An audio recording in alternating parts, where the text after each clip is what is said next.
Hey, this is Alaina Collum. I'm recording my response to the first video, which covered chapters 1 and 2 of our textbook.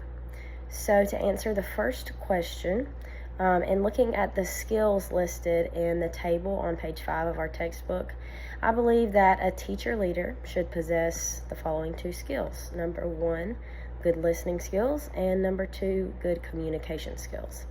So in my opinion, those are the 2 most important skills that any person in a leadership position should be able to have. They should be able to listen to any expectations, questions, or concerns that their staff might have. They should be able to listen so intently to their staff's demands that they are actually able to take their team's concerns or questions into consideration and implement changes to make the school environment just a more positive workspace overall. Listening also shows that the leader cares about their colleagues and is willing to go the extra mile to support them, which can build trust and establish a deeper connection among coworkers. After listening comes communication, which arguably goes hand in hand with listening. A teacher leader who is able to effectively communicate their expectations and express their wishes in a direct but polite and respectful manner will be highly regarded by their fellow staff members. Next, moving on to question 2. So same table, but this time looking at the dispositions. So in considering all of the dispositions listed, I think that the 2 most important, or the top 2 dispositions that teachers leaders should have is number 1, they should be approachable, and number 2, they should be supportive. So teacher leaders should not exude a presence that makes other staff members feel like they're disturbing that teacher leader when coming to ask a question. I've worked for someone before that did that, and it's just not a good feeling.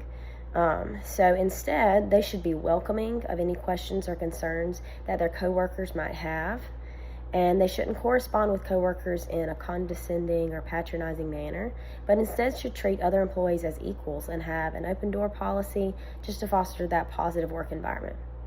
Second, teacher leaders should be supportive, because one of the primary purposes of their job is to ensure that other teachers feel that they have adequate help that they need to best meet the needs of their students. So if teachers are supported, then the students will get the help that they need.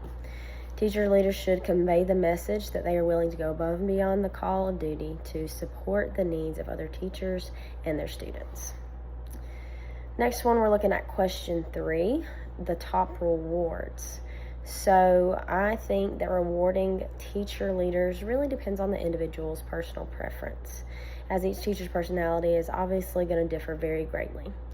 Ideally, a variety of rewards would work best to suit a diverse group of educators, just to ensure that each teacher leader is being rewarded in the way that best suits them. And I'm fortunate enough to actually work in a school where many of the rewards on the list are implemented regularly. A lot of those sounded very familiar to me.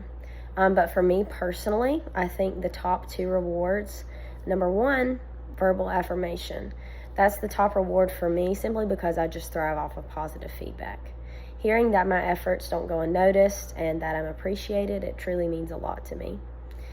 And then in my opinion, the second most effective reward is having a duty-free period, just because I could always use the extra time for planning. I know a lot of my coworkers probably enjoy and actually prefer comp time. I saw that was one listed, but for me, I just don't use it. As a new teacher, I feel that I need all the time I can to plan for instruction. So what works best for me is getting that little extra, maybe 30 minutes of planning or an hour of planning. That's always very helpful. And fourth and final question about the relationship between teachers and the school principal. In my opinion, it is crucial for teacher leaders to have positive relationships with school principals, because one of the principal's primary jobs is to ensure student success. And the best way to do that is just to make sure that the teachers feel supported and have the resources that they need to succeed as educators. So when teacher leaders and principals have an open line of communication between them, results will be displayed in academic performance and the overall school culture. Thank you for watching.